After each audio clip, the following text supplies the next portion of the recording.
आप सभी प्रेस के बंधुओं का स्वागत है। जैसे कि आप सभी जानते हैं, हाल ही में नीट की परीक्षा हुई है पूरे देश में, और नीट की परीक्षा 5 मई को परीक्षा आयोजित की गई देश पूरे में, और 4 जून को उसका परिणाम आया। 4 जून को जब लोकसभा का चुनाव का परिणाम आ रहा था, उसी दिन इन्होंने अपना नीट के पेपर का परिणाम दिया गया। उस परिणाम के माध्यम से इस परिणाम को दबाया गया ताकि लोगों में हल्ला नहीं मचे।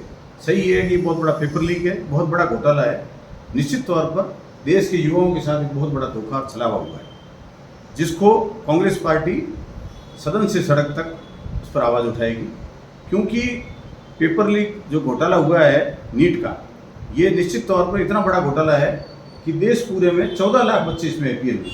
14 लाख बच्चों का ये कैरियर का सवाल था, और उनके रोजगार को लेकर एक बहुत बड़ा मुद्दा था ये, जिसमें कल को देश के वो चिकित्सक बनने वाले थे, डॉक्टर बनने वाले थे।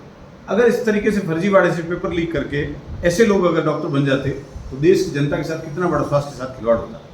ठीक इसी प्रकार बाद में अभी जो 18 जून को नेट जेआरएफ का यूजीसी नेट जेआरएफ की परीक्षा हुई, और उसको अकारणीय रद्द कर दिया गया। उसमें एक दिन पहले तो जिस दिन परीक्षा हुई उस दिन रात को तो एनटीए का जो हेड है वो अपनी पीठ थपथपा रहा है, एनटीए की पीठ थपथपा रहा है, और अगले दिन 19 तारीख को वो बिना किसी कारण, अपर्यायी कारणों को बताते, अपर्यायी कारणों से यूजीसी नेट जेआरएफ की परीक्षा को रद्द किया गया। ये 9 लाख बच्चे अपीयर हुए थे पूरे देश में। 9 लाख बच्चों के भविष्य का सवाल था।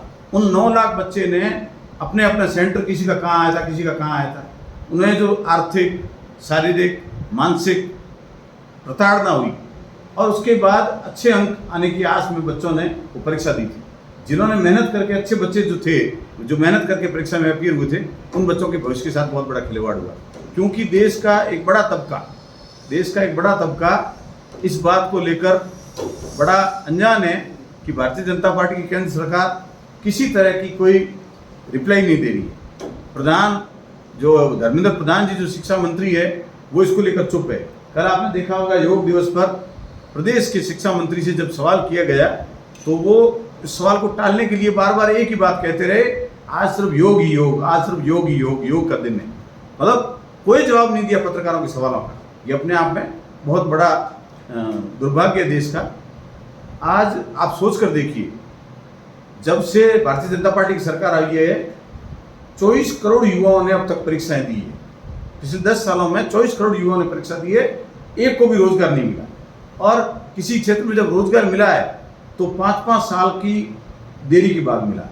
अभी हाल ही में एक कैंप हुआ था जिसमें रोजगार के लिफाफे बांटे गए। सुनकर आश्चर्य होगा आपका कि जो 2019 में परीक्षा हुई थी, जो 19 में जो उत्तीर्ण हो गए थे, उन बच्चों को ज्वाइनिंग जो है वो 2023 में दी। ये अपने आप में बहुत बड़ी अजीब विडंबना है कि ये हालत हो गई। कांग्रेस पार्टी राजस्थान में विधानसभा में और लोकसभा में हमारे सांसद और विधायक इनको घेरेंगे, और हम लोग संगठन के लोग सड़क और संसद तक साथ रहकर इन युवाओं के हक की मांग उठाएंगे, और युवाओं के कंधे से कंधा मिलाकर उनके हक के लिए लड़ेंगे। इसी के साथ वर्तमान में अगर देखें तो देश के साथ साथ प्रदेश के भी क्या हाल है। अभी हाल ही में आपने देखा होगा, 3 दिन पहले अखबार में एक न्यूज़ आई है जिससे ज्ञात हुआ कि राजस्थान की सरकार, बजला सरकार ने पिछली सरकार का एक और फैसला उलट दिया, जिसमें शांति अहिंसा विभाग के तहत प्रत्येक ग्राम पंचायत पर लगने वाले गांधी प्रेरकों को भर्ती तो कैंसिल इन्होंने पहले कर दी।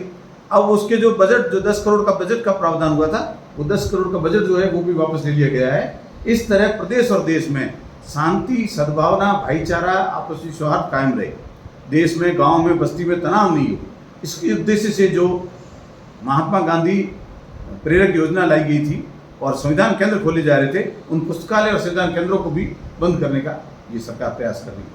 निश्चित तौर पर कह सकते हैं कि इसके माध्यम से ये केंद्र की सरकार हो चाहे राज्य की डबल इंजन भाजपा सरकार हो, दोनों सरकारें युवा बेरोजगार और प्रशिक्षित शिक्षित बेरोजगारों के साथ छलावा कर रही है, जो 24 करोड़ युवाओं और उनके परिवारों के लिए बहुत बड़ा धोखा है। निश्चित तौर पर कांग्रेस इसका विरोध करती है और हम संसद से सड़क तक इसका विरोध करेंगे। आवश्यकता पड़ेगी तो उन छात्रों को साथ लेकर, उनके परिजनों को साथ लेकर यहाँ भी आंदोलन करेंगे, जयपुर में भी करेंगे और दिल्ली में भी। अगर कोई